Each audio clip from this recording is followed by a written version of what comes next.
Assalamualaikum warahmatullahi wabarakatuh. Selamat datang kembali di channel Ngobrol Nikah. Bagaimana jadinya jika seorang perempuan yang baru 3 bulan menikah tiba-tiba diminta keluar dari rumah oleh mertuanya sendiri? Lebih menyakitkan lagi, semua itu terjadi ketika orang yang paling ia harapkan membela dirinya justru memilih diam. Merasa tidak lagi memiliki tempat untuk bertahan, ia mengambil sebuah keputusan yang mengubah arah hidupnya. Tidak ada teriakan, tidak ada balas dendam. Ia hanya melangkah pergi dengan membawa dirinya sendiri. Namun, tidak lama kemudian, keadaan berbalik dari luar dugaan. Orang-orang yang memintanya pergi justru datang mencarinya dengan penuh penyesalan. Apa sebenarnya yang terjadi? Mengapa keputusan sederhana itu mampu mengubah nasib seluruh keluarga? Siapkan posisi ternyaman kalian. Mari kita simak kisah selengkapnya.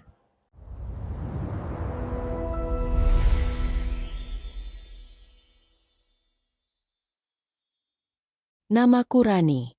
Saat menikah dengan Arga 3 bulan yang lalu, aku benar-benar percaya bahwa aku sedang memulai babak paling indah dalam hidupku. Pernikahan kami memang sederhana, tetapi penuh doa dan harapan dari keluarga maupun sahabat. Aku datang ke rumah suamiku dengan tekad menjadi istri yang baik dan menantu yang menghormati orang tua suami. Karena kondisi keuangan kami belum memungkinkan untuk menyewa rumah sendiri, aku dan Arga sepakat tinggal sementara di rumah orang tuanya. Arga mengatakan keputusan itu hanya untuk beberapa waktu, sampai kami memiliki cukup tabungan untuk memulai hidup mandiri. Aku menerima keputusan itu tanpa keberatan. Bagiku, tinggal bersama mertua bukanlah masalah selama kami bisa saling menghormati. Hari-hari pertama setelah menikah berjalan cukup tenang. Setiap pagi aku bangun lebih awal, membersihkan rumah, menyiapkan sarapan, lalu membantu ibu mertuaku menyelesaikan pekerjaan rumah.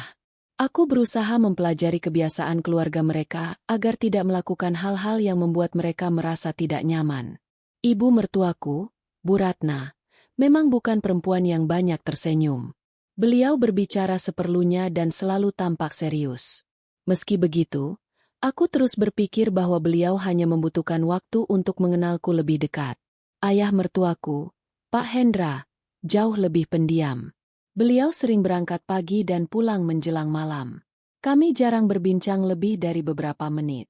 Sementara Arga tetap menjadi sosok yang membuatku merasa tenang. Setiap kali aku mulai canggung menghadapi suasana rumah, ia selalu mengatakan agar aku bersabar. Namanya juga penyesuaian. Nanti mama pasti menerima kamu. Begitu ucapnya hampir setiap kali aku mengungkapkan kegelisahanku. Aku mempercayainya. Aku ingin mempercayainya.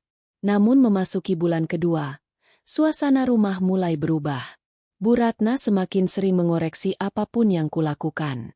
Jika aku memasak, beliau mengatakan masakanku terlalu manis. Ketika aku mencuci pakaian, beliau menganggap caraku kurang bersih. Saat aku menyapu, beliau masih mengulang pekerjaan yang baru saja kuselesaikan tanpa mengatakan sepatah kata pun. Awalnya aku menganggap semua itu sebagai bentuk perhatian. Aku mencoba belajar. Aku meminta maaf jika melakukan kesalahan. Aku terus memperbaiki diri. Sayangnya, semakin keras aku berusaha, semakin sering pula aku merasa serba salah. Apapun yang kulakukan seolah tidak pernah benar. Yang paling menyakitkan justru bukan ucapan Bu Ratna, melainkan sikap Arga. Setiap kali ibunya mengkritikku, Arga hanya tersenyum tipis lalu menyuruhku mengalah. Menurutnya, ibunya sudah terbiasa mengatur rumah sejak lama, sehingga aku tidak perlu memasukkan semuanya ke dalam hati. Aku cuma tidak mau keadaan di rumah jadi semakin panas, katanya suatu malam. Aku mengangguk, meski di dalam hati ada perasaan yang sulit dijelaskan. Aku tidak meminta Arga membela semua tindakanku. Aku hanya ingin ia mengatakan bahwa aku juga sedang berusaha. Memasuki bulan ketiga, keadaan semakin membuatku tidak nyaman. Bu Ratna mulai menyindirku di depan anggota keluarga yang lain. Beliau mengatakan bahwa menjadi istri bukan hanya soal memakai cincin pernikahan, tetapi juga harus membawa manfaat bagi keluarga suami. Kalimat itu diucapkan sambil memandang ke arahku. Semua orang yang duduk di ruang makan memahami siapa yang sedang dimaksud. Aku hanya menundukkan kepala. Tidak ada satu kata pun yang keluar dari mulutku. Arga kembali memilih diam. Selesai makan, ia malah mengajakku masuk ke kamar sambil berkata bahwa aku tidak perlu memikirkan ucapan ibunya. Tetapi bagaimana mungkin aku bisa melupakan sesuatu yang harus kudengar hampir setiap hari? Semakin lama, aku mulai merasa seperti orang asing di rumah yang seharusnya menjadi tempatku membangun keluarga. Aku tidak lagi bebas tersenyum. Aku selalu berhati-hati saat berbicara. Aku bahkan mulai takut melakukan kesalahan kecil karena khawatir akan kembali menjadi bahan sindiran. Meski begitu, aku tetap bertahan. Aku terus meyakinkan diriku bahwa semua ini hanya masa penyesuaian. Bahwa suatu hari nanti keadaan pasti berubah menjadi lebih baik. Namun aku sama sekali tidak menyangka bahwa perubahan itu benar-benar akan datang. Bukan dalam bentuk penerimaan, melainkan sebuah kalimat yang membuat seluruh hidupku berubah. Kalimat yang diucapkan langsung oleh ibu mertuaku beberapa hari kemudian. Kalimat yang membuatku mempertanyakan apakah aku masih memiliki tempat di rumah itu. Beberapa hari setelah makan malam yang penuh sindiran itu, suasana rumah terasa semakin tegang. Tidak ada pertengkaran besar. Tidak ada suara bentakan. Justru keheningan itulah yang membuatku semakin tidak nyaman. Ibu mertuaku mulai membatasi percakapan denganku. Jika ada sesuatu yang ingin disampaikan, beliau lebih sering berbicara kepada Arga meskipun aku berada tepat di samping mereka. Arga, tolong sampaikan kepada Rani kalau persediaan beras mulai habis. Arga, ingatkan Rani supaya pakaian yang dijemur nanti diangkat sebelum hujan. Padahal aku mendengar semua ucapan itu. Aku hanya mengangguk pelan, lalu mengerjakan semuanya tanpa banyak bicara. Dalam hati, aku masih berusaha meyakinkan diriku bahwa mungkin ibu hanya membutuhkan waktu untuk benar-benar menerimaku. Suatu pagi, aku bangun lebih awal seperti biasa. Setelah menyiapkan sarapan, menyeduh teh untuk bapak, dan membersihkan ruang tamu, aku menyapu halaman depan. Saat itulah tetangga sebelah datang berkunjung. Aku tidak berniat menguping pembicaraan mereka, tetapi jarak kami begitu dekat sehingga setiap kalimat terdengar jelas. Aku sebenarnya berharap mereka segera punya rumah sendiri, kata ibu dengan nada tenang. Rumah ini tidak terlalu besar. Kalau semua tinggal di sini terus, mereka tidak akan pernah belajar mandiri.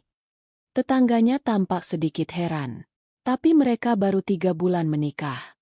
Bukankah wajar kalau masih membutuhkan waktu? Ibu menghela napas panjang. Itulah yang sering disalahartikan. Menikah itu seharusnya sudah siap membangun rumah tangga sendiri, bukan selamanya bergantung kepada orang tua. Aku terdiam. Tanganku masih menggenggam gagang sapu, tetapi pikiranku sudah kemana-mana. Baru kali itu aku menyadari bahwa persoalannya bukan lagi tentang masakan, cucian, atau pekerjaan rumah. Keberadaanku di rumah itu rupanya memang tidak diinginkan terlalu lama. Malam harinya, setelah kami berada di dalam kamar, aku menceritakan semuanya kepada Arga. Ia mendengarkan tanpa menyela. Wajahnya terlihat lelah, seolah percakapan seperti ini sebenarnya sudah lama ia khawatirkan akan terjadi. Aku harus jujur sama kamu, katanya pelan sambil menatapku. Sebenarnya ibu memang pernah beberapa kali membicarakan soal ini. Beliau ingin kita mulai memikirkan tempat tinggal sendiri. Aku menatap Arga cukup lama. Kalau memang sudah dibicarakan sejak dulu, kenapa baru sekarang kamu mengatakannya kepadaku? Bukankah seharusnya kita mencari jalan keluar bersama? Arga mengusap wajahnya perlahan. Aku tidak ingin kamu terbebani. Aku pikir aku masih bisa meyakinkan ibu untuk memberi kita waktu. Lalu sekarang? Arga menggeleng pelan. Aku belum berhasil. Aku menarik napas panjang. Aku memahami keadaan keuangan kami. Gaji Arga masih digunakan untuk membayar cicilan kendaraan dan membantu kebutuhan keluarga. Sedangkan penghasilanku sebagai staf administrasi baru cukup untuk kebutuhan sehari-hari serta sedikit tabungan. Kami memang sedang berusaha. Hanya saja, rupanya waktu yang kami butuhkan tidak sama dengan kesabaran yang dimiliki ibu. 2 hari kemudian, setelah makan malam selesai, ibu meminta kami berkumpul di ruang keluarga. Bapak sudah duduk lebih dulu. Suasana malam itu terasa berbeda. Televisi dimatikan. Tidak ada obrolan ringan. Aku bisa merasakan bahwa pembicaraan yang akan terjadi bukan sesuatu yang sederhana. Ibu memulai lebih dahulu. Arga, Rani, ibu sudah memikirkan keputusan ini cukup lama.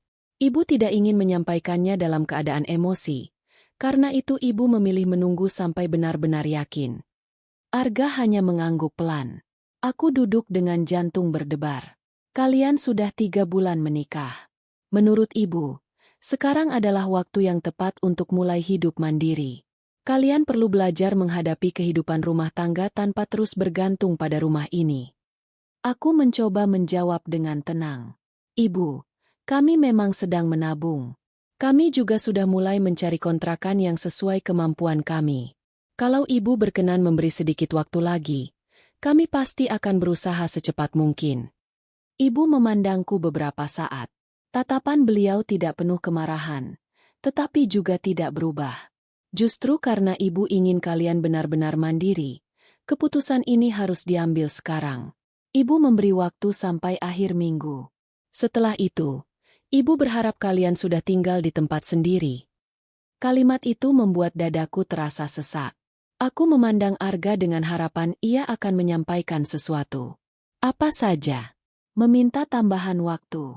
Menjelaskan kondisi kami, atau setidaknya mengatakan bahwa keputusan itu terlalu mendadak. Namun Arga hanya menundukkan kepala. Beberapa detik kemudian ia berkata dengan suara lirih. Aku akan berusaha mencari jalan keluarnya. Ibu, mudah-mudahan dalam beberapa hari ini kami bisa menemukan tempat tinggal. Jawaban itu membuatku terdiam. Bukan karena Arga menyetujui ibunya. Melainkan karena ia sama sekali tidak mencoba memperjuangkan tambahan waktu yang sebenarnya masih sangat kami butuhkan. Aku memberanikan diri bertanya sekali lagi. Ibu, apakah selama ini saya sudah melakukan kesalahan yang membuat ibu kecewa? Ibu menggeleng pelan. Tidak, Rani, kamu tidak melakukan kesalahan besar. Ibu hanya percaya bahwa rumah tangga akan tumbuh lebih kuat kalau dibangun dengan kaki sendiri. Bukan terus berada di bawah rumah orang tua. Bapak yang sejak tadi diam akhirnya angkat bicara. Sebenarnya masih ada kemungkinan memberi mereka sedikit waktu lagi. Mereka juga sedang berusaha. Ibu menoleh kepada bapak. Kalau terus diberi waktu, mereka tidak akan pernah berani melangkah. Cepat atau lambat keputusan ini memang harus diambil. Tidak ada lagi yang sanggup kubicarakan. Aku kembali menatap Arga. Kali ini aku benar-benar memahami bahwa laki-laki yang paling kuharapkan menjadi tempat bersandar sedang berada di antara dua pilihan yang sama-sama berat. Sayangnya, pilihan yang diambilnya justru membuatku merasa sendirian. Malam itu aku masuk ke kamar tanpa mengucapkan apa-apa. Aku duduk di tepi ranjang sambil memandangi koper yang masih kusimpan di atas lemari sejak hari pertama datang sebagai pengantin baru. 3 bulan yang lalu, koper itu kubuka dengan penuh harapan. Kini aku memandanginya dengan perasaan yang sama sekali berbeda. Untuk pertama kalinya, muncul pertanyaan yang begitu menyakitkan di dalam hatiku. Apakah rumah yang selama ini kuanggap sebagai tempat memulai kehidupan baru memang tidak pernah benar-benar menganggapku sebagai bagian dari keluarga? Malam setelah keputusan itu diambil, suasana di dalam kamar terasa begitu sunyi. Aku duduk di tepi ranjang sambil memandangi koper yang masih tersimpan di atas lemari. Koper yang 3 bulan lalu kubuka dengan penuh harapan. Kini seolah mengingatkanku bahwa aku harus kembali mengemasi hidupku. Arga masuk beberapa menit kemudian. Ia menutup pintu perlahan, lalu duduk di sampingku tanpa langsung berbicara. Dari raut wajahnya, aku tahu ia sedang berusaha mencari kata-kata yang tepat. Aku tahu malam ini pasti sangat berat buat kamu, ucapnya pelan. Percayalah. Aku juga tidak pernah membayangkan semuanya akan berakhir seperti ini. Aku menoleh ke arahnya. Yang membuatku sedih bukan karena kita harus keluar dari rumah ini. Mas Arga, aku bisa menerima kalau memang suatu hari nanti kita harus hidup mandiri. Yang sulit kuterima adalah semuanya terjadi begitu tiba-tiba, sementara kita belum benar-benar siap. Arga mengusap wajahnya dengan kedua tangan. Aku sudah mencoba bicara dengan ibu beberapa kali. Tapi ibu tetap yakin kalau keputusan ini yang terbaik untuk kita. Aku menarik napas panjang. Mungkin memang yang terbaik menurut beliau. Tapi aku berharap suamiku juga menyampaikan apa yang kita rasakan. Setidaknya ibu tahu kalau kita bukan tidak mau mandiri. Kita hanya sedang berusaha. Arga menundukkan kepala. Beberapa saat ia hanya diam. Aku minta maaf kalau kamu merasa aku tidak membelamu. Aku tersenyum tipis. Meski senyum itu terasa begitu berat. Aku tidak butuh dibela dalam semua hal. Aku hanya ingin merasa bahwa kita menghadapi masalah ini sebagai suami istri, bukan masing-masing. Kalimat itu membuat Arga semakin terdiam. Aku tahu ia sedang diliputi rasa bersalah. Namun untuk pertama kalinya sejak menikah, aku juga menyadari bahwa tidak semua masalah bisa selesai hanya dengan meminta maaf. Malam itu kami tidak lagi melanjutkan pembicaraan. Bukan karena sudah tidak ada yang ingin dikatakan, melainkan karena kami sama-sama memahami bahwa keputusan itu tidak akan berubah. Keesokan paginya aku tetap menjalani rutinitas seperti biasa. Aku menyiapkan sarapan, menyeduh teh untuk Bapak, lalu membersihkan rumah hingga selesai. Aku tidak ingin kepergianku nanti meninggalkan kesan bahwa aku pergi dengan kemarahan. Aku ingin meninggalkan rumah itu dengan tetap menjaga sikapku sebagai seorang menantu. Saat sedang menyiram tanaman di halaman depan, Bapak menghampiriku. Beliau berdiri di sampingku beberapa saat sebelum akhirnya membuka pembicaraan. "Rani, boleh Bapak bicara sebentar?" "Tentu, Pak." Beliau menghela napas panjang. "Sejak kamu datang ke rumah ini, Bapak melihat kamu selalu berusaha menyesuaikan diri. Bapak tahu itu tidak mudah." Aku menundukkan kepala. "Terima kasih, Pak. Bapak juga tahu keputusan semalam pasti melukai perasaanmu. Terus terang, Bapak sebenarnya berharap kalian diberi waktu lebih lama." Aku menatap beliau. "Bapak tidak perlu merasa bersalah. Saya tahu Bapak sudah berusaha." Beliau tersenyum hambar. "Kadang seseorang bisa menyesal bukan karena melakukan sesuatu, tetapi karena tidak cukup berani menghentikan sesuatu." Kalimat itu terus terngiang di kepalaku. Aku memahami maksudnya. Bapak sedang menyalahkan dirinya sendiri karena tidak mampu mengubah keputusan istrinya. Namun aku tidak ingin menambah beban di hatinya. "Terima kasih sudah mengatakan itu kepada saya, Pak. Setidaknya sekarang saya tahu masih ada seseorang yang melihat usaha saya selama ini."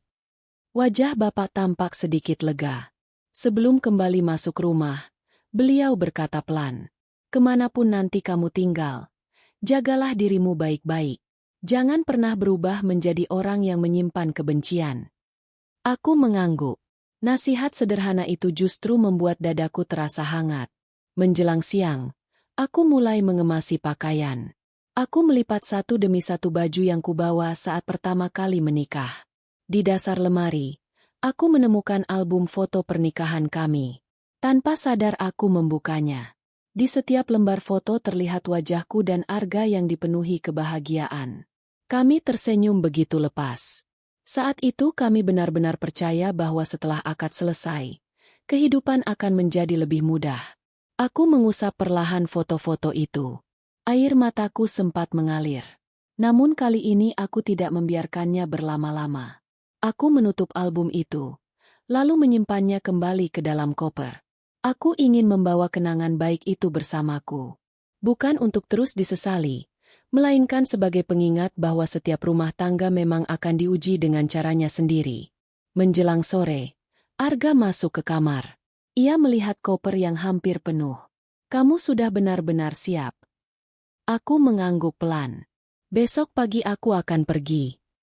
Arga tampak ingin mengatakan sesuatu, tetapi kata-kata itu tertahan di bibirnya. Aku memandangnya dengan tenang. "Mas Arga, aku ingin meminta satu hal." "Apa?" "Jangan merasa bersalah karena aku pergi. Tapi setelah ini, belajarlah menyampaikan isi hatimu. Rumah tangga tidak akan kuat kalau salah satu dari kita terus memilih diam." Arga menghela napas panjang. "Aku akan mengingat itu." Aku tersenyum kecil. Mudah-mudahan kita sama-sama belajar menjadi lebih baik. Malam itu aku memasak makan malam seperti biasanya. Aku membuat sup yang disukai Bapak dan lauk sederhana yang sering diminta Ibu. Aku tidak ingin meninggalkan rumah itu dengan kemarahan. Setelah semua selesai, aku menghampiri ibu yang sedang duduk di ruang keluarga. Ibu, besok pagi saya akan berangkat. Terima kasih karena selama 3 bulan ini saya sudah diizinkan tinggal di rumah ini. Ibu memandangku cukup lama. Beliau tampak sedikit terkejut melihat aku berbicara setenang itu. Saya berharap suatu hari nanti ibu melihat bahwa selama ini saya benar-benar ingin menjadi bagian dari keluarga ini. Kalau ternyata saya masih belum mampu memenuhi harapan itu, saya memilih pergi tanpa menyimpan kebencian. Ibu tidak langsung menjawab. Beberapa detik kemudian beliau hanya menganggukkan kepala. Aku juga berharap kalian bisa membangun rumah tangga yang baik. Aku tersenyum tipis. Terima kasih. Malam itu aku kembali masuk ke kamar. Aku memandangi koper yang telah tertutup rapi. Besok pagi aku akan meninggalkan rumah yang selama 3 bulan terakhir menjadi tempatku belajar, bahwa tidak semua perjuangan akan dihargai secepat yang kita harapkan. Namun satu hal sudah kupastikan di dalam hati. Aku akan melangkah keluar dari rumah itu tanpa memohon untuk dipertahankan. Karena harga diri bukanlah sesuatu yang pantas ditukar dengan belas kasihan. Dan aku percaya, suatu hari nanti, keputusan itu akan menjadi awal dari kehidupan yang jauh lebih baik daripada yang pernah kubayangkan. Pagi itu matahari belum sepenuhnya muncul ketika aku selesai merapikan kamar. Hampir tidak ada barang yang tersisa. Lemari sudah kosong. Meja rias kembali seperti saat pertama kali aku datang. Yang tertinggal hanyalah kenangan selama 3 bulan menjadi bagian dari rumah itu. Aku menarik koper ke depan pintu kamar. Suara roda koper yang bergesekan dengan lantai terdengar begitu jelas di tengah rumah yang masih sepi. Arga berdiri di depan pintu sambil memandangku dalam diam. Matanya terlihat sembab. Seolah semalaman ia juga tidak benar-benar tidur. Aku antar kamu ya. Aku mengangguk pelan. Iya Mas Arga. Terima kasih. Kami berjalan menuju ruang keluarga. Ibu sudah duduk di sofa sambil memegang secangkir teh hangat. Bapak berdiri di dekat jendela. Beliau menghampiriku lebih dulu. Rani, semoga perjalananmu lancar. Kalau nanti ada kesulitan jangan sungkan menghubungi Bapak. Aku tersenyum tulus. Terima kasih Pak. Kebaikan Bapak tidak akan pernah saya lupakan. Beliau mengangguk pelan lalu menepuk bahuku dengan lembut. Aku kemudian menghampiri ibu. Beliau meletakkan cangkirnya lalu menatapku beberapa saat. Saya berharap kamu tidak salah paham dengan keputusan ini. Aku menarik napas perlahan. Saya tidak membenci ibu. Mungkin cara kita memandang keadaan memang berbeda. Saya hanya berharap suatu hari nanti ibu juga memahami apa yang saya rasakan hari ini. Ibu tidak langsung menjawab. Beliau hanya menganggukkan kepala. Aku pun menundukkan badan sebagai tanda hormat. Terima kasih atas semua yang sudah ibu lakukan selama saya tinggal di sini. Tanpa menunggu jawaban, aku berbalik menuju pintu. Aku tidak ingin air mataku terlihat oleh siapapun. Begitu keluar dari halaman rumah, udara pagi terasa jauh berbeda. Entah mengapa langkahku justru terasa lebih ringan. Mungkin karena tidak ada lagi yang harus kupaksakan. Di dalam mobil, perjalanan berlangsung hampir tanpa percakapan. Arga beberapa kali ingin membuka pembicaraan, tetapi kembali mengurungkannya. Baru setelah mobil berhenti di depan rumah orang tuaku, ia mematikan mesin dan menoleh ke arahku. Aku benar-benar minta maaf. Aku memandang wajahnya cukup lama. Aku percaya permintaan maafmu tulus. Tapi mulai hari ini kita sama-sama harus memikirkan langkah berikutnya. Menyesal saja tidak akan mengubah apapun. Arga mengangguk pelan. Aku akan mencari kontrakan secepat mungkin. Aku juga akan membantu. Rumah tangga ini bukan hanya tanggung jawabmu. Kalimat itu membuat Arga sedikit terkejut. Mungkin ia mengira aku akan menyalahkannya sepanjang waktu. Padahal yang kubutuhkan bukan kambing hitam. Aku hanya ingin kami belajar berdiri sebagai pasangan. Aku turun dari mobil sambil membawa koper. Belum sempat melangkah jauh. Pintu rumah terbuka. Ibuku keluar dengan wajah penuh kekhawatiran. Rani. Beliau langsung memelukku erat. Pelukan itu membuat pertahananku runtuh. Aku akhirnya menangis. Bukan tangisan karena marah. Bukan pula karena ingin dikasihani. Aku menangis karena akhirnya berada di tempat yang membuatku merasa aman. Ibuku mengusap punggungku perlahan. Sudah nak, masuk dulu. Cerita nanti saja. Aku mengangguk. Arga ikut masuk setelah dipersilakan. Ayahku yang baru selesai salat subuh memandang kami bergantian. Beliau tidak langsung bertanya. Beliau hanya berkata dengan suara tenang. Silakan duduk dulu. Apapun masalahnya pasti bisa dibicarakan baik-baik. Aku menceritakan semuanya tanpa melebih-lebihkan. Aku tidak menyalahkan ibu mertuaku. Aku juga tidak berusaha membuat Arga terlihat buruk. Aku hanya menceritakan apa yang benar-benar terjadi. Setelah mendengarkan sampai selesai, ayah menarik napas panjang. Kalian memang harus segera mandiri.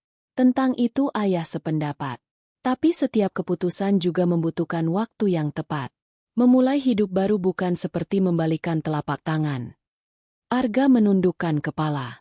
Saya sadar seharusnya saya lebih berani menyampaikan keadaan kami. Ayah mengangguk. Yang penting sekarang bukan mencari siapa yang salah.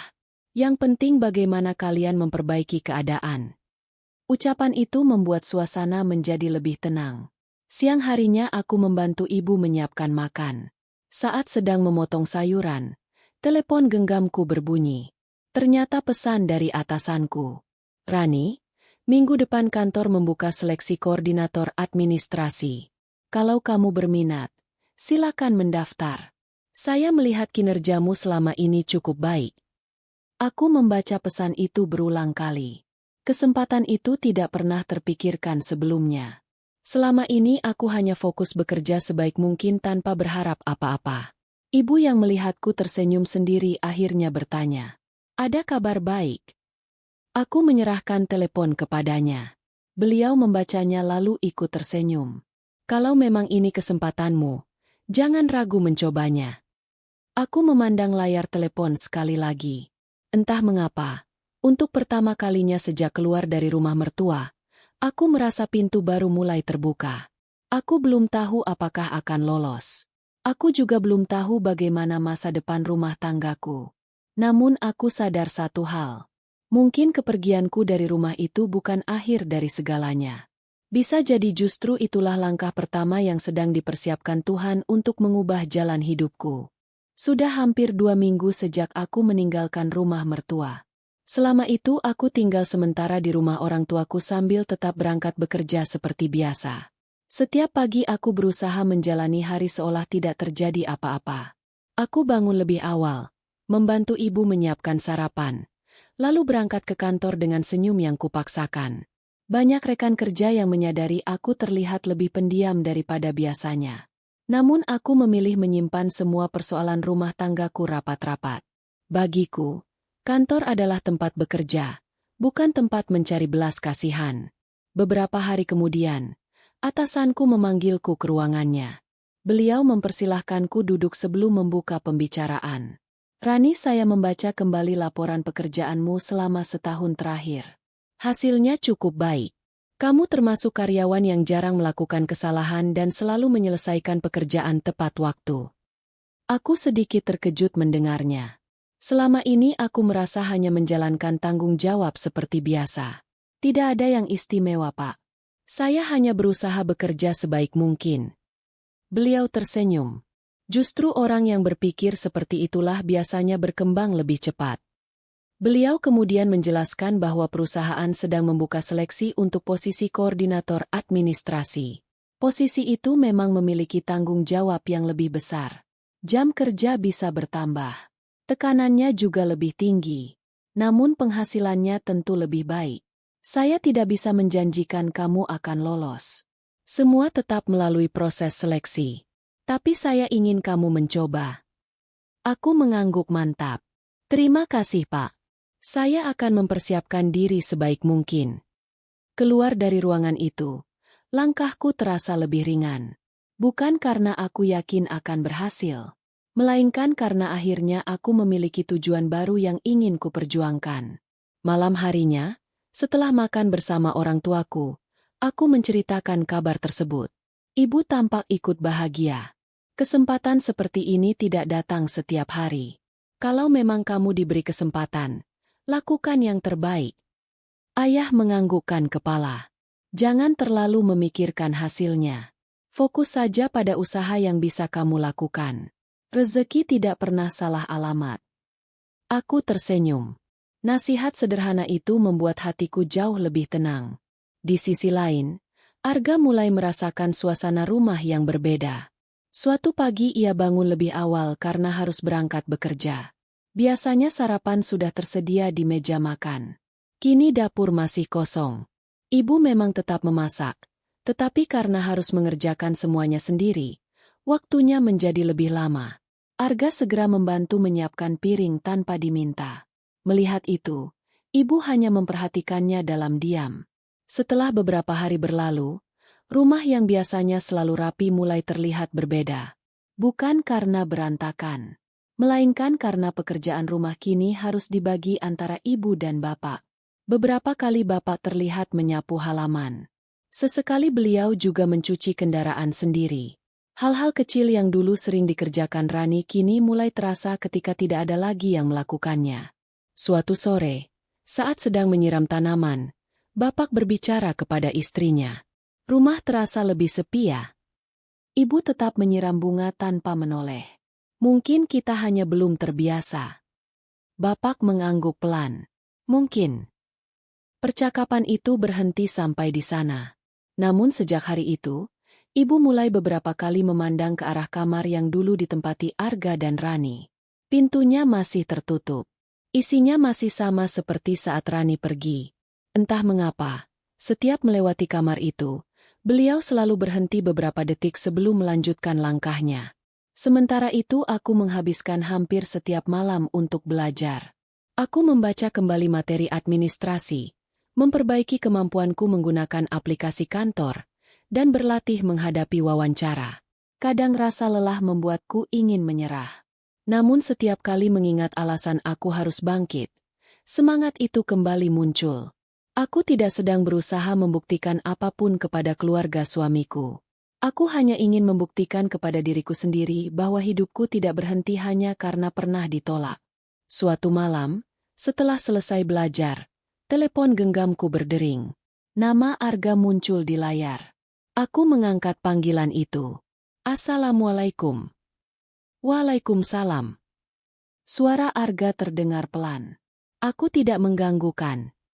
Tidak. Ada apa? Ia terdiam beberapa saat sebelum akhirnya berbicara. Aku hanya ingin memastikan kamu baik-baik saja. Aku tersenyum kecil. Alhamdulillah aku baik.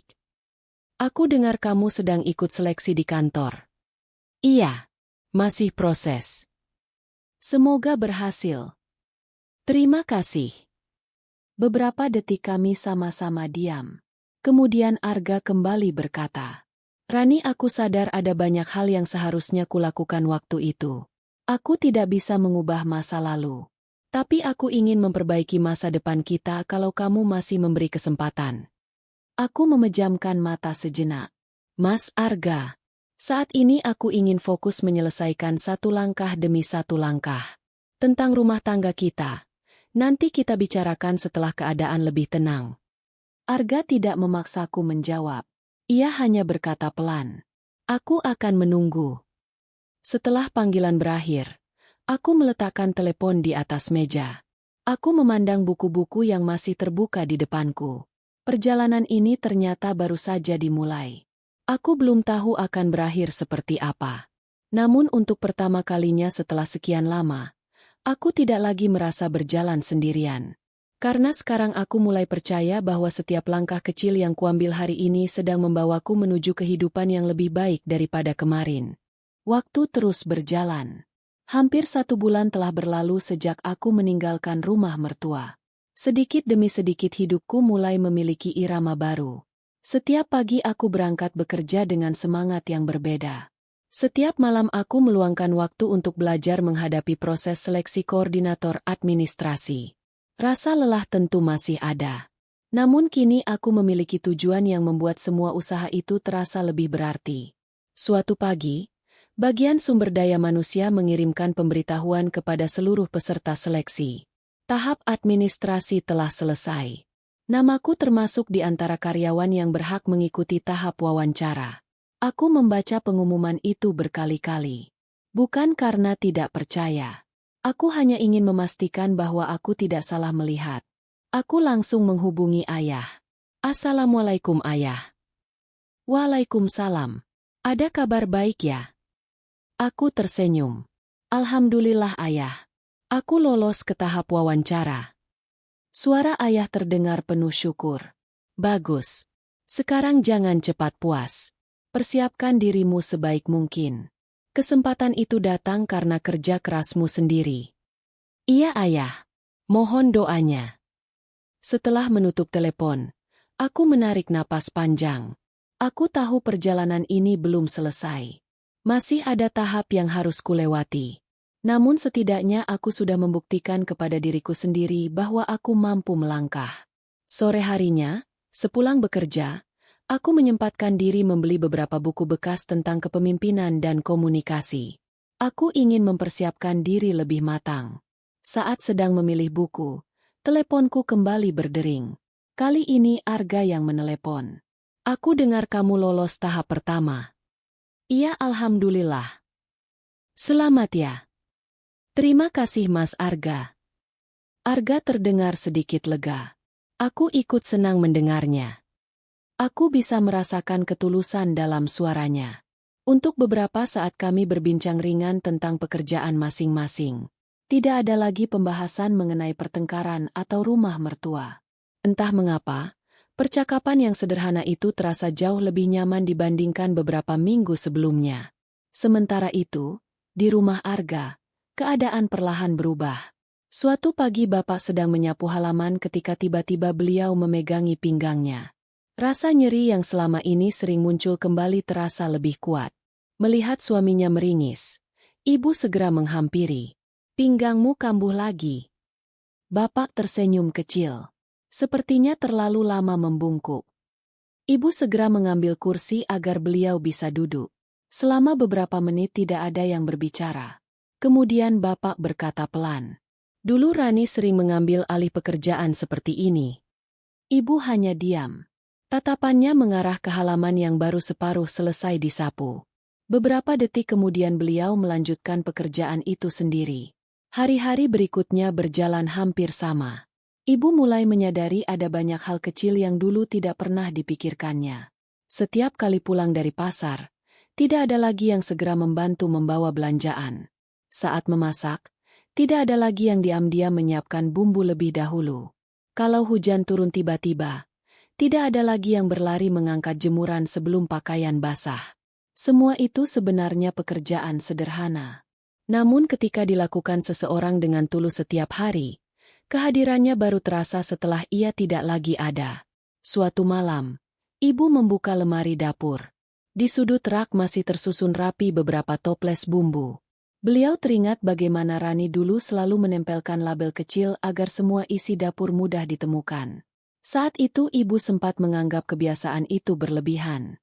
Kini tanpa sadar beliau justru mencari-cari label tersebut. Beliau menutup lemari perlahan. Tidak ada air mata. Tidak ada penyesalan yang diucapkan. Hanya sebuah perasaan yang mulai tumbuh pelan di dalam hati.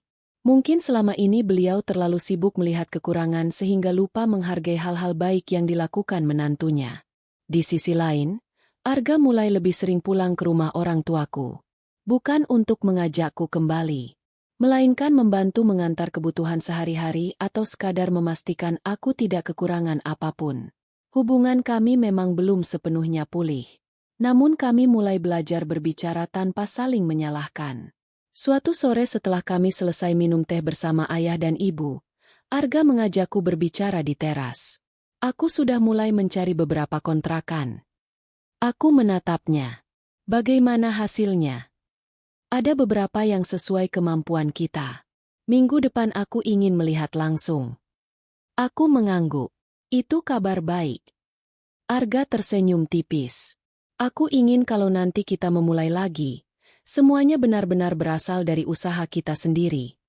Aku memandang wajahnya beberapa saat.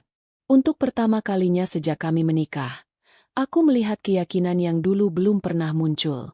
Bukan keyakinan karena semuanya sudah selesai, melainkan keyakinan bahwa ia akhirnya mulai berani mengambil keputusan sebagai kepala keluarga. Perubahan itu mungkin belum besar. Namun bagiku, setiap perubahan selalu dimulai dari satu langkah kecil. Dan langkah kecil itu seringkali menjadi penentu kemana seseorang akan melangkah berikutnya. Aku pulang ke kamar malam itu dengan hati yang lebih tenang. Seleksi di kantor masih menunggu. Masa depan rumah tanggaku juga masih penuh tanda tanya. Tetapi kini aku tidak lagi memandang semua ujian itu sebagai akhir. Aku mulai melihatnya sebagai jalan panjang yang sedang membentukku menjadi pribadi yang lebih kuat daripada sebelumnya. Hari yang kutunggu akhirnya tiba. Pagi itu aku berangkat ke kantor lebih awal dari biasanya. Aku mengenakan kemeja putih yang sudah kusetrika rapi sejak malam sebelumnya. Sebelum keluar rumah, ayah dan ibu mengajakku berdoa bersama. Ayah menepuk bahuku pelan. Jangan datang dengan rasa takut. Datanglah dengan keyakinan bahwa kamu sudah mempersiapkan semuanya sebaik mungkin. Aku mengangguk sambil tersenyum. Iya ayah. Terima kasih atas doanya. Ibu kemudian merapikan kerah bajuku. Kalau nanti ada pertanyaan yang sulit, jangan terburu-buru menjawab. Tarik napas dulu, lalu sampaikan apa yang memang kamu pahami. Aku memeluk beliau sebelum berangkat. Terima kasih ibu. Perjalanan menuju kantor terasa lebih panjang dari biasanya. Bukan karena jalanan macet, melainkan karena pikiranku dipenuhi berbagai kemungkinan. Sesampainya di kantor, beberapa peserta lain sudah menunggu di ruang tunggu. Sebagian terlihat sibuk membuka catatan. Sebagian lagi memilih duduk diam sambil menenangkan diri. Aku mengambil tempat di sudut ruangan.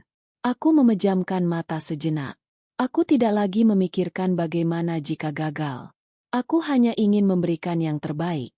Namaku dipanggil sekitar 30 menit kemudian. Aku masuk ke ruang wawancara dengan langkah mantap. 3 orang pewawancara sudah menunggu. Mereka mempersilahkanku duduk. Pertanyaan demi pertanyaan mulai diberikan. Tentang cara menyelesaikan konflik di tempat kerja. Tentang kepemimpinan. Tentang bagaimana menghadapi tekanan ketika pekerjaan datang bersamaan. Ada beberapa pertanyaan yang cukup sulit.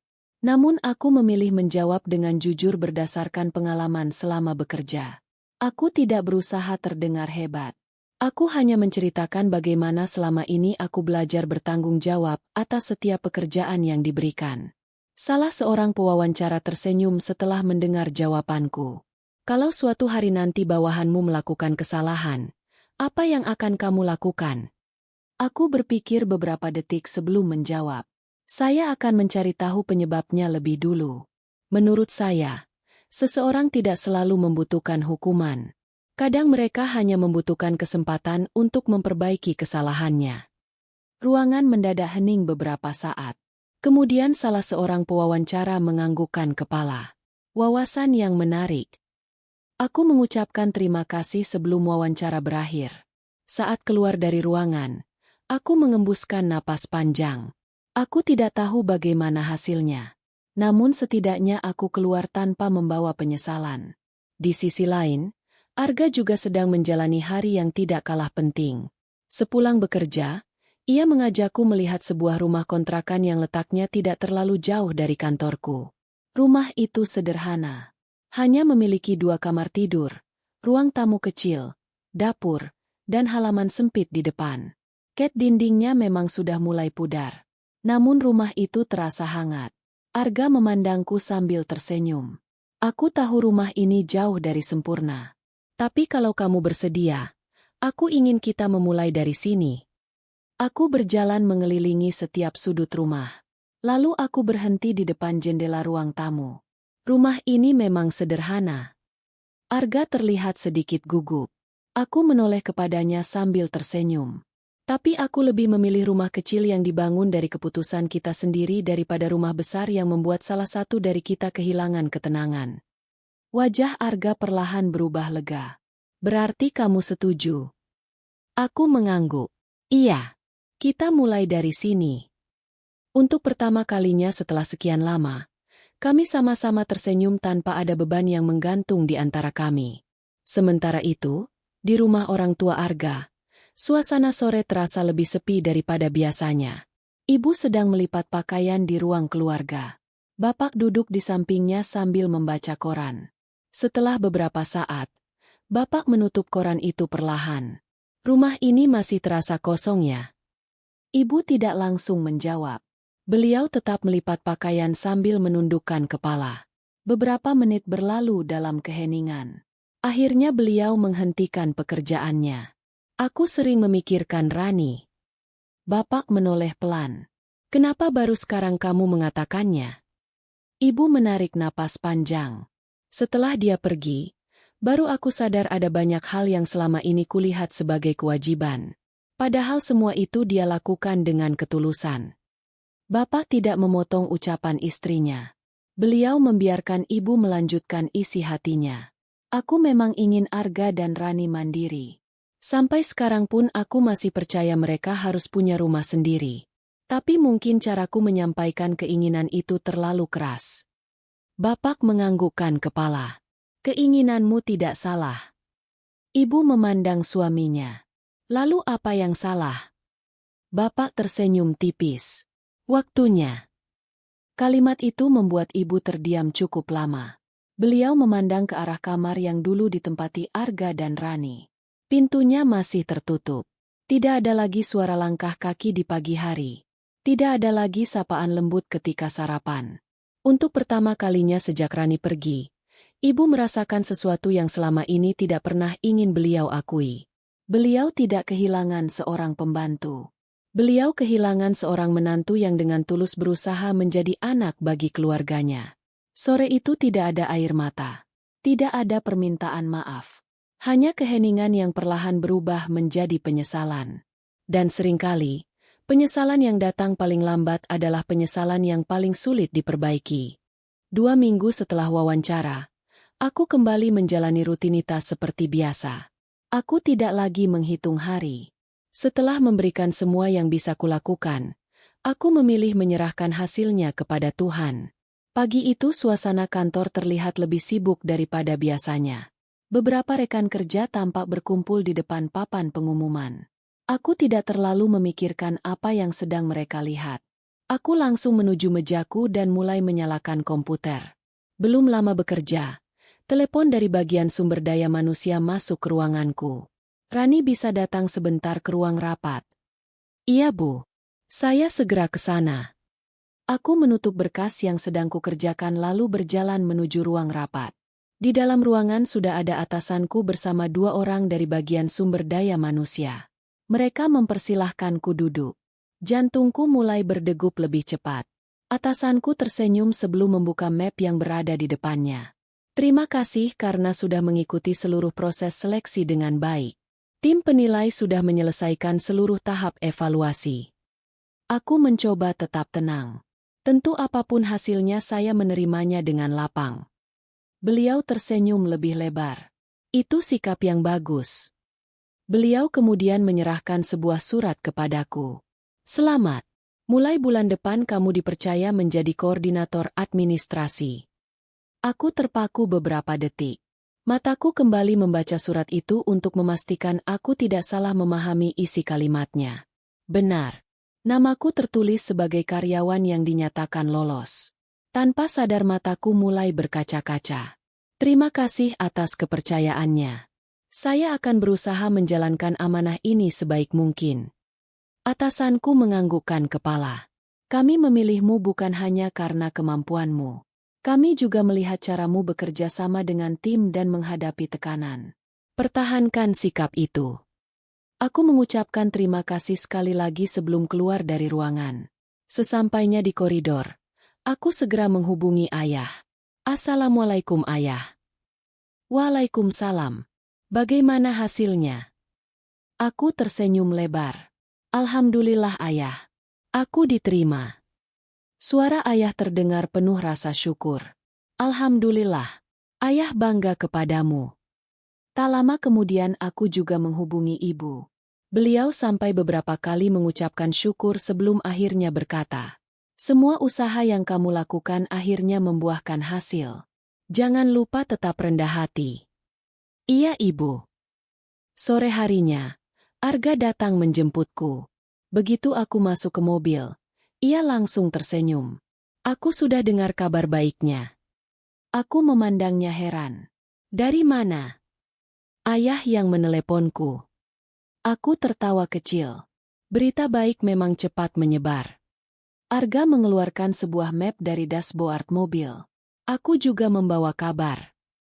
Aku membuka map itu. Di dalamnya terdapat perjanjian sewa rumah yang beberapa waktu lalu kami lihat bersama. Aku sudah menyelesaikan semua administrasinya. Mulai akhir pekan ini kita sudah boleh menempati rumah itu. Aku memandang Arga beberapa saat. Benarkah?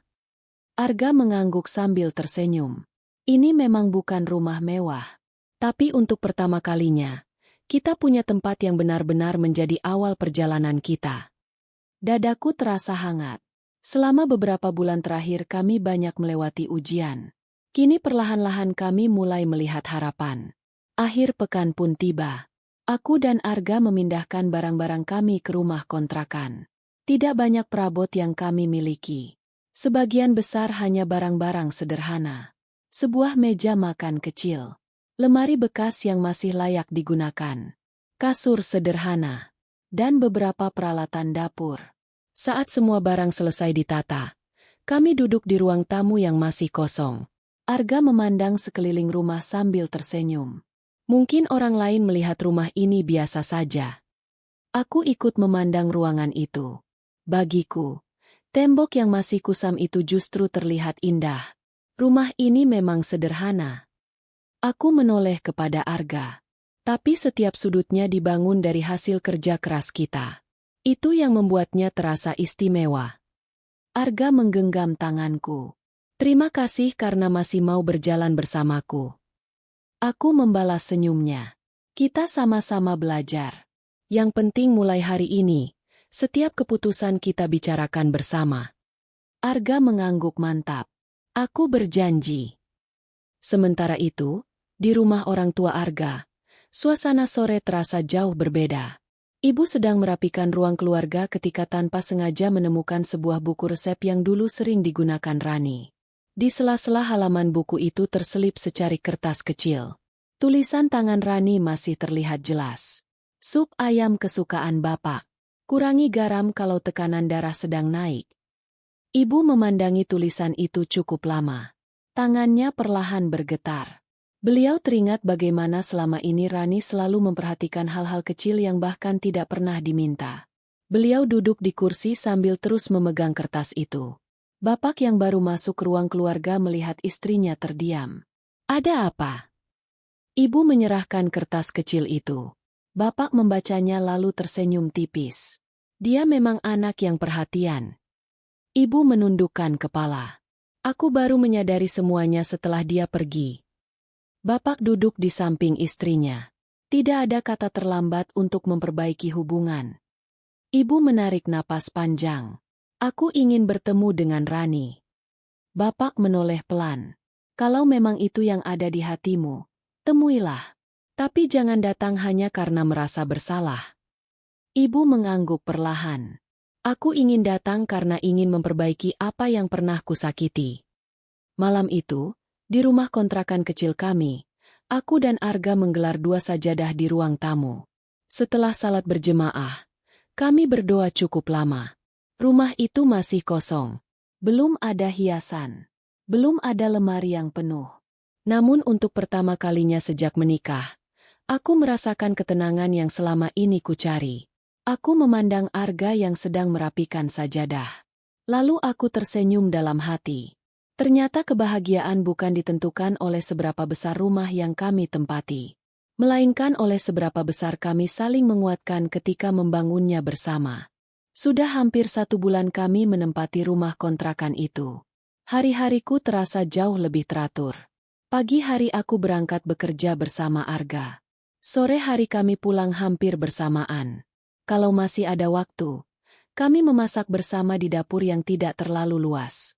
Sesekali kami tertawa karena hasil masakan yang terlalu asin atau justru kurang bumbu. Rumah kecil itu memang belum sempurna. Namun setiap sudutnya dipenuhi rasa saling menghargai yang dulu sempat hilang. Suatu Sabtu pagi, aku sedang menyiram tanaman kecil di depan rumah ketika sebuah mobil berhenti di depan pagar. Aku sedikit terkejut. Yang turun dari mobil ternyata bapak dan ibu. Aku berdiri beberapa detik tanpa mampu berkata apa-apa. Bapak lebih dahulu tersenyum. "Assalamualaikum Rani."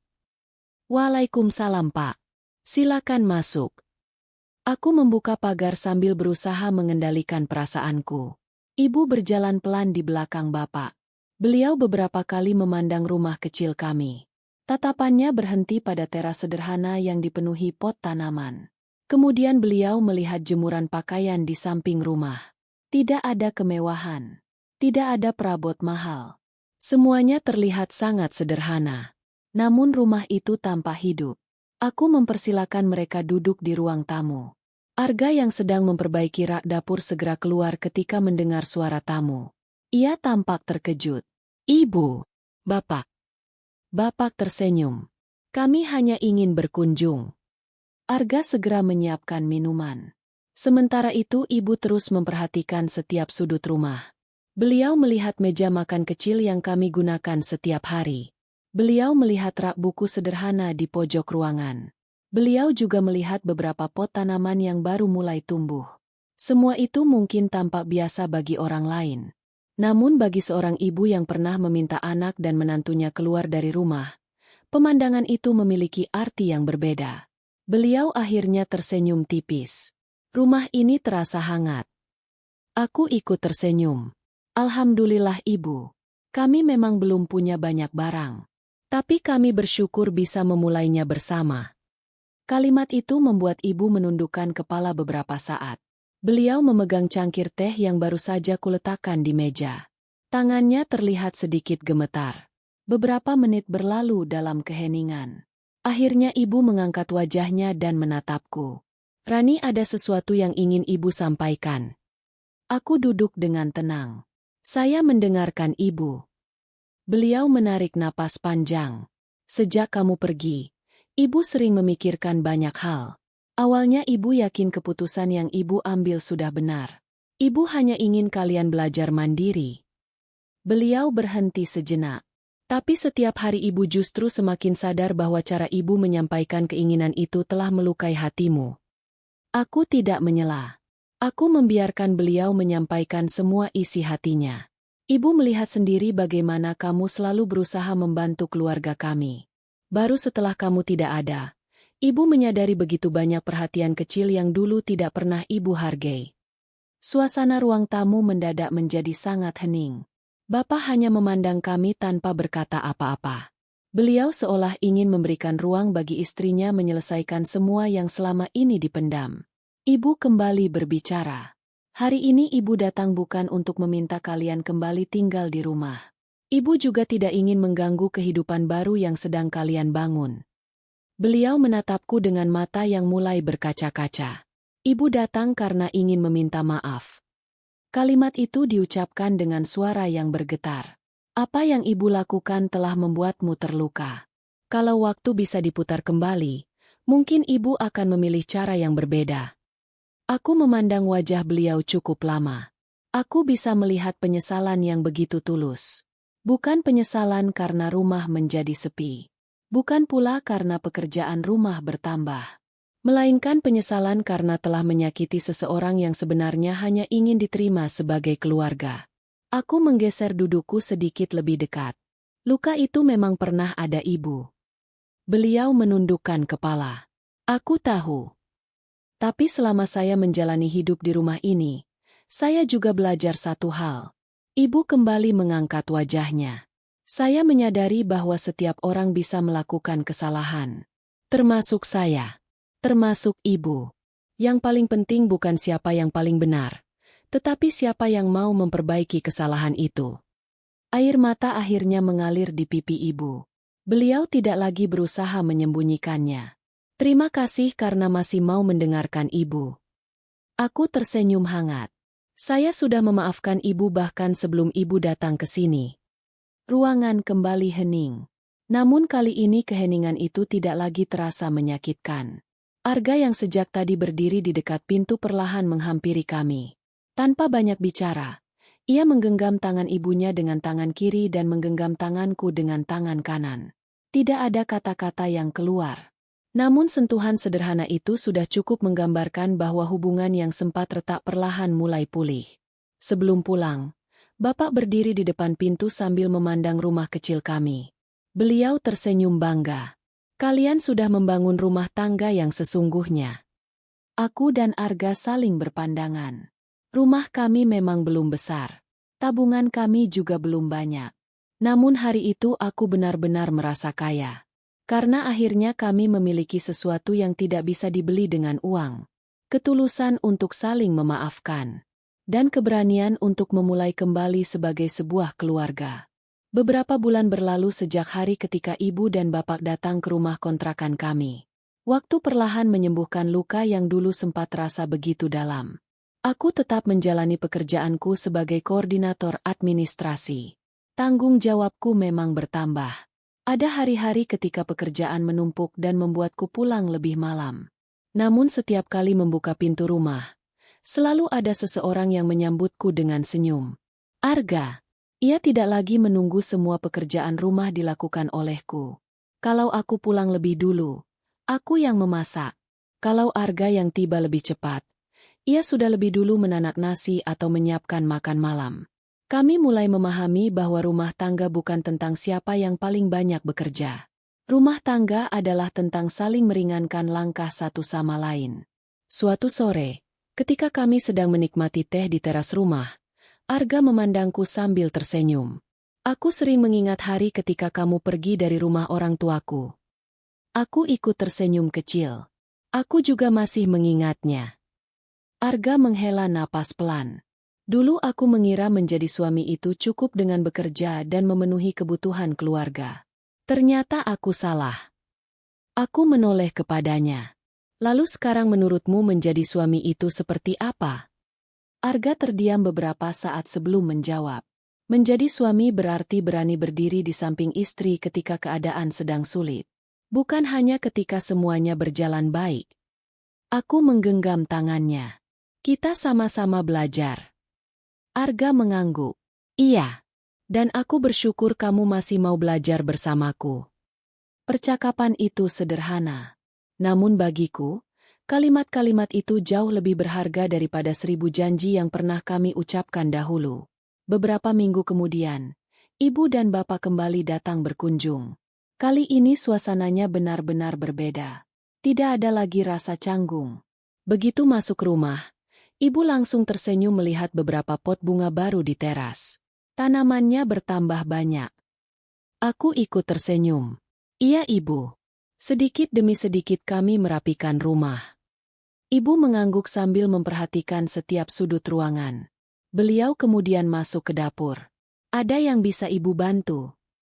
Aku tersenyum sambil menggeleng. Kalau ibu mau, temani saya mengobrol saja. Beliau tertawa pelan. Baik, tapi biarkan ibu memotong sayurnya. Aku menyerahkan talenan kepada beliau. Kami memasak bersama. Sesekali kami saling bertukar cerita. Tentang pekerjaan. Tentang tetangga. Tentang tanaman yang mulai tumbuh di halaman rumah. Tidak ada lagi pembicaraan tentang masa lalu. Bukan karena kami melupakannya. Melainkan karena kami memilih menjadikannya pelajaran. Sementara itu, di ruang tamu, Arga dan bapak sedang memperbaiki kaki meja yang sedikit goyah. Suara tawa mereka beberapa kali terdengar sampai ke dapur. Aku memandang ke arah ruang tamu sambil tersenyum.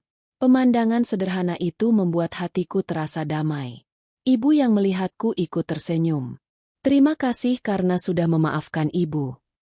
Aku menghentikan kegiatan memasak sejenak. Lalu aku menatap beliau. Ibu tidak perlu terus mengucapkan itu. Kita semua sudah sama-sama belajar. Beliau menganggukkan kepala. Benar. Dan ibu masih terus belajar sampai sekarang. Jawaban itu membuatku semakin menghormati beliau. Seseorang yang mau mengakui kesalahan dan berusaha berubah tidak pernah kehilangan harga dirinya. Justru dari situlah seseorang menjadi lebih bijaksana. Menjelang sore, kami makan bersama di meja makan kecil yang dulu hanya cukup untuk 2 orang. Kini meja itu dipenuhi tawa. Bapak beberapa kali bercerita tentang masa muda beliau. Arga menanggapinya dengan candaan yang membuat kami semua tertawa. Aku memperhatikan wajah ibu. Tatapan beliau kini jauh berbeda dibandingkan beberapa bulan yang lalu. Tidak ada lagi jarak yang dulu terasa begitu jelas. Yang kulihat sekarang hanyalah seorang ibu yang sedang menikmati kebersamaan dengan anak dan menantunya. Sebelum mereka pulang, ibu memelukku dengan hangat.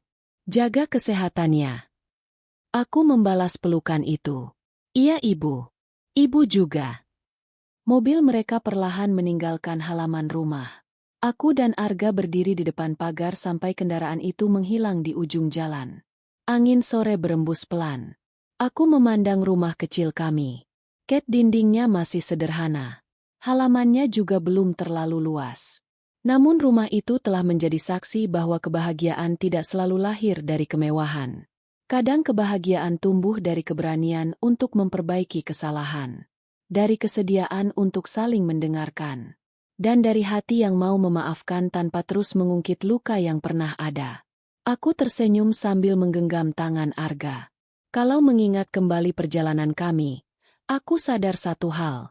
Hari ketika aku diminta keluar dari rumah mertua memang menjadi hari yang paling menyakitkan dalam hidupku. Namun justru dari rasa sakit itulah aku belajar mengenali arti sebuah keluarga. Keluarga bukanlah tempat yang tidak pernah memiliki masalah. Keluarga adalah tempat di mana setiap orang mau belajar menjadi lebih baik, saling menghargai, dan saling menguatkan. Karena pada akhirnya, rumah yang sesungguhnya bukan dibangun dari bata dan semen, melainkan dari kasih sayang, rasa hormat, dan hati yang tidak pernah lelah untuk saling memaafkan.